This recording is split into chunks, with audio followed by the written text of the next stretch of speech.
क्या प्रिय शुभक्तों, आप भी इंद्र के समान स्वर्ग प्राप्त करना चाहते हैं और अपने पापों का नाश करना चाहते हैं? तो आज मैं आपको एक ऐसे ही दिव्य और चमत्कारिक शिवलिंग के दर्शन कराने जा रहा हूँ, जहाँ पर स्वयं इंद्रदेव ने आकर भगवान महाकाल की स्तुति और आराधना की और अपना स्वर्ग प्राप्त किया।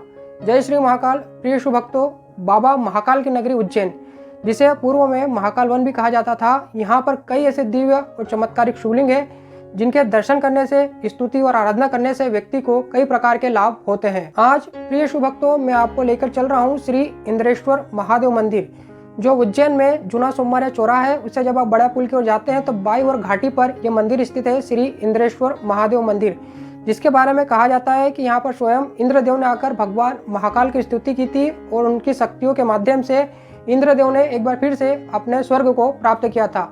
तो हम चलते हैं इस पवित्र मंदिर में और यहाँ पर स्थित दिव्य शिवलिंग के दर्शन करते हैं और इस शिवलिंग के पीछे की क्या पौराणिक कथा है, उस कथा को भी हम जानते हैं। प्रिय शिवभक्तों, इस पवित्र दिव्य चमत्कारिक शिवलिंग के पीछे पुराणों में वर्णन मिलता है कि काफी समय पूर्व तवष्टा नाम के एक प्रजापति हुआ करते थे। उनका एक पुत्र था जिसका नाम था कुशध्वज। यह कुशध्वज जो था वो धर्मवीर था और दानवीर था। यह धर्म और कर्म की जानकारी रखता था, लेकिन किसी कारण से जो देवराज इंद्र होते हैं उनके द्वारा इसकी मृत्यु हो जाती है, जिसके कारण इसके जो पिता प्रजापति होते हैं वो काफी क्रोधित होते हैं और वो क्रोध में आकर अपनी जटाओं को खोलते हैं और उसमें से एक बाल तोड़कर एक अग्नि के यज्ञ में डाल देते हैं, जिसके कारण एक दैत्य उत्पन्न होता है और उस दैत्य का नाम होता है वृत्रासुर। यह प्रजापति इस दैत्य को आज्ञा देते हैं कि आप जाइए और इंद्र से युद्ध कीजिए। प्रजापति की आज्ञा से यह वृत्रासुर नाम का राक्षस इंद्र से युद्ध करता है और इंद्रदेव को परास्त करके उन्हें बंदी बना लेता है, यानी इंद्रदेव को स्वर्ग विहीन कर देता है। लेकिन इसके बाद प्रिय शुभक्तों, जब स्वर्ग लोक में देवगुरु बृहस्पति आते हैं तो वो किसी प्रकार से जो देवराज इंद्र थे, जो कि बंदी बनाए जा चुके थे, उन्हें मुक्त करा लेते हैं।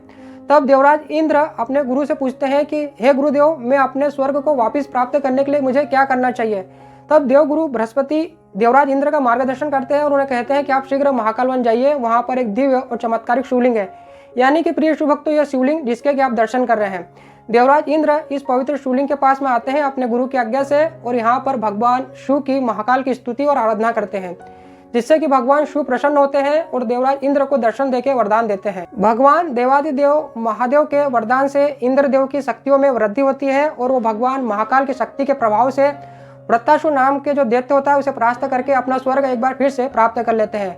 इस प्रकार इंद्रदेव ने इस पवित्र शिवलिंग के पास, जिसके कि प्रिय शुभभक्त आप दर्शन कर रहे हैं, यहाँ पर आकर भगवान शिव की स्तुति और आराधना की।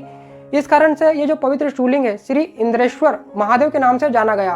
और इस पवित्र शिवलिंग के बारे में मान्यता है कि जो भी शिवभक्त आकर इस पवित्र शिवलिंग की स्तुति और आराधना करता है, दर्शन लाभ लेता है, तो उसे भी इंद्र के समान स्वर्ग की प्राप्ति होती है।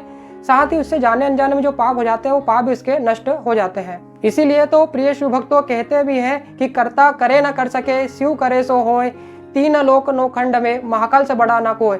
यानी कि भगवान शिव की कृपा से इस दुनिया में असंभव कार्य भी संभव हो जाते हैं। तो आपसे निवेदन है कि जब भी आप उज्जैन आए तो इस पवित्र दिव्य चमत्कारिक शिवलिंग के दर्शन करना न भूलें। जय श्री महाकाल।